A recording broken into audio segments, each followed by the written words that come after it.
자, 부동산 규제가 예상했던 대로 대거 완화가 됐습니다. 일단 조정지역이 대거 완화가 됐고 이제 남은 거는 취득세가 이제 어떻게 통과가 될 거냐 안 될 거냐 하는 부분하고 임대사업자 부활에 대한 얘기를 했는데 이게 이제 어떤 모습으로 나올지 이런 부분들을 남겨놓고 있습니다. 시장은 이렇게 부동산 규제가 완화됐다고 해서 크게 변화가 있는 것처럼 보이지는 않는 그런 상황입니다. 자, 그렇긴 한데 그럼에도 불구하고 시장에 큰 변화가 있을 것은 분명히 존재하고 어떤 것들은 그런 것에 의해서 매우 큰 수혜를 볼 수 있는 것들이 있다라는 거예요. 그런 것들은 알아야 되잖아요. 그래서 제가 오늘은 좀 그걸 알려드리려고 하는데요. 결론부터 먼저 얘기하도록 하겠습니다. 지금 같은 때에 여러분들이 매우 주목해야 될 대상은 뭐냐면 재개발, 재건축입니다. 근데 이것도 다 관심을 가져야 된다는 것보다는 조금 더 범위를 축소해서 말씀드리면은 재건축은 사업시장 인가가 난 정도, 그 이후의 물건들을 관심을 가져볼 필요가 있고, 재개발은 관리처분 인가가 난 거, 그러니까 사업이 거의 다 끝난 거죠. 이런 대상은 관심을 가져볼 필요가 있다. 이렇게 말씀드릴 수 있을 것 같아요. 그럼 또 이런 생각을 하시잖아요, 여러분들. 재건축 같은 거는 지금 강남 같은 데는 다 토지거래 허가로 아직도 묶여 있고 이런 상황인데 게다가 너무 비싸잖아요. 그런데 관심을 가지는 게 의미가 있나 이런 생각을 하실 수 있는데 그런 데만 재건축이 있는 게 아닙니다. 그런 데만 핵심적인 재건축이 있는 게 아니거든요.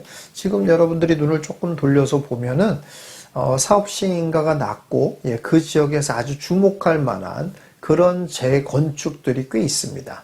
이런 것들에 대해서 좀 관심을 가져보실 필요가 있다라는 얘기고요. 재개발도 덜려있다 이렇게까지 얘기하면 좀 뭐합니다만은 그런 것들도 꽤 있습니다. 그러니 물론 이런 데들이 모두 다 투자 대상이 된다라는 뜻은 아니에요.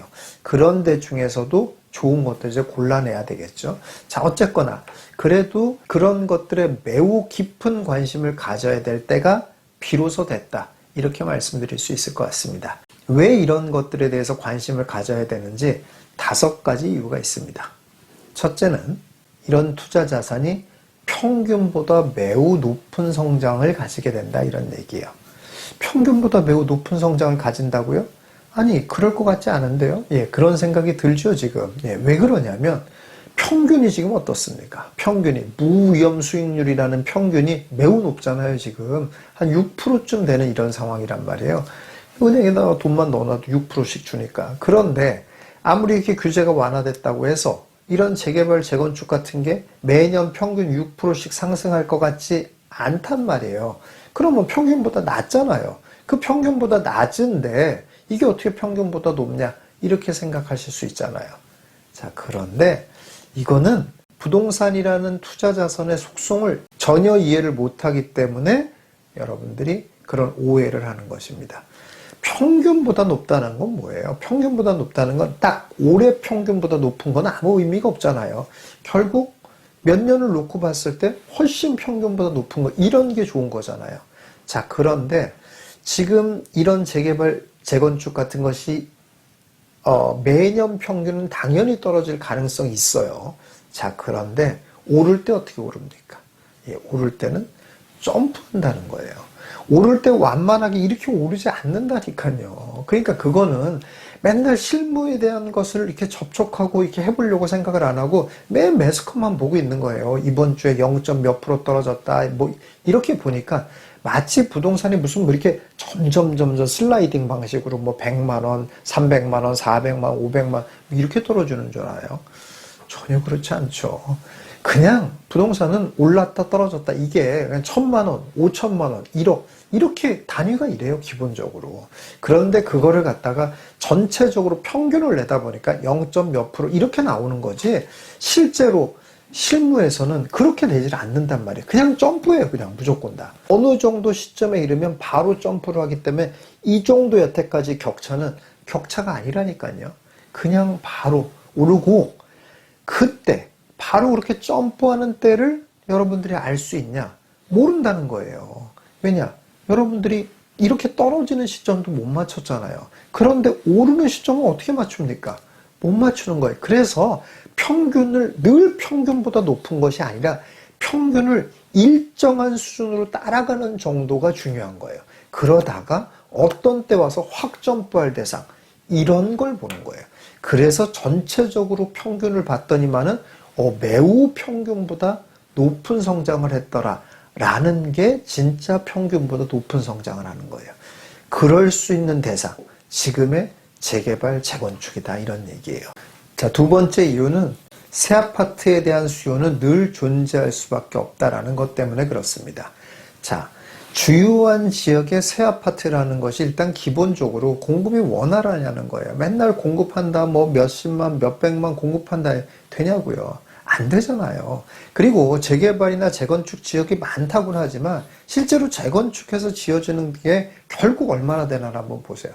정말 드물고 아주 오랜 세월에 걸쳐서 됩니다. 그러니까 그 지역에 가고 싶은 지역의 새 아파트라는 거는 기본적으로 공급이 희소할 수밖에 없어요. 그런 상황에다가 새 아파트 한번 봐보세요. 다 사람들 마음이 어떻습니까? 아, 정말 내가 저기 꼭 들어가 살고 싶어. 이렇게 되는 것이 인간의 기본적인 마음이에요. 그렇지 않습니까? 그럼 어떻게 되겠어요? 예. 이러한 수요가 늘 존재한다는 거예요. 최소한 어떻습니까? 나 그거 못 사겠어. 금리가 너무 비싸서 못 사겠어. 그럼 어떻습니까? 어쨌든 전세라도 내가 들어가 살아야 되겠어. 월세라도 내가 들어가 살아야 되겠어. 라고 한다는 거잖아요. 기본적으로 이렇게 수요가 받쳐준다는 건 어떻습니까? 그러면 가격이 하락하진 않고 계속 꾸준히 오를 수 있는 여건이 된다라는 거잖아요. 이렇게 기본적으로 수요가 있는 것이 너무 명백한 상황.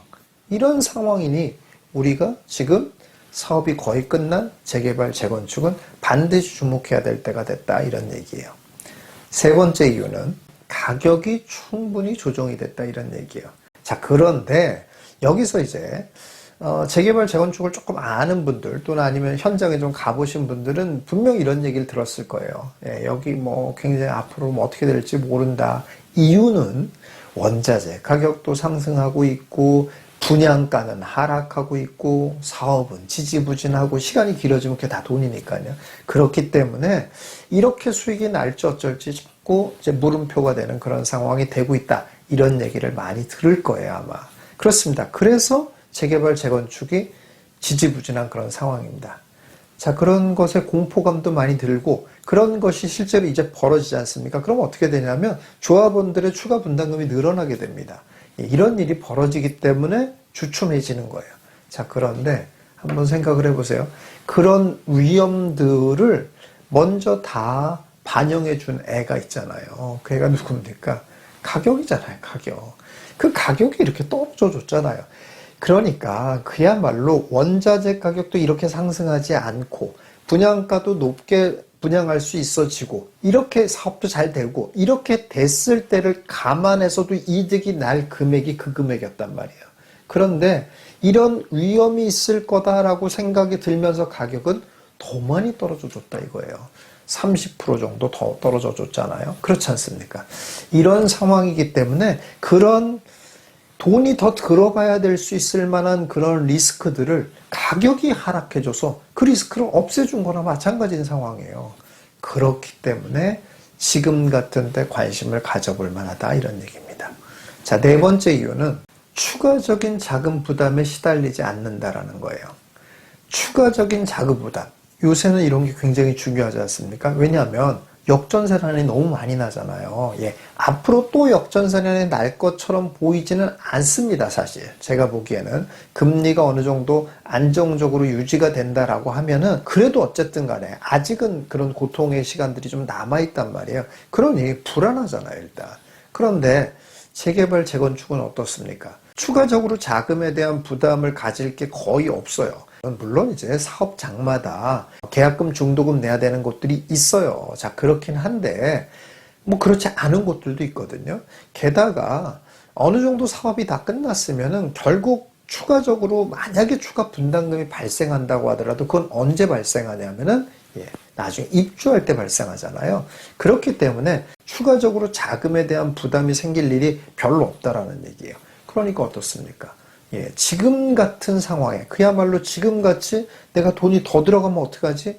라고 불안해할 수 있는 그런 상황에서 매우 적합한 투자 대상이 된다라는 얘기입니다. 마지막 5번째는 입주할 때까지 충분히 시간이 있다라는 겁니다. 예. 이게 아주 큰 메리트죠. 왜냐하면은 어쨌든 지금 위기 상황이잖아요. 예. 이 위기 상황이 언제 어떻게 될지 모르고 언제 끝날지도 잘 모르는 거잖아요.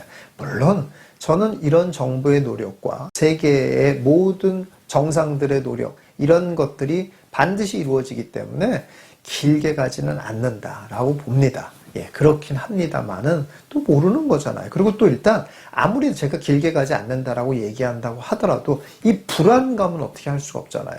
그렇게 생각했다가도 불안해. 이런 일이 벌어질 수 있잖아요. 우리는 불안하게 투자할 수 없거든요. 좀 마음 편하게 투자해야 될 거 아니에요. 그렇습니다.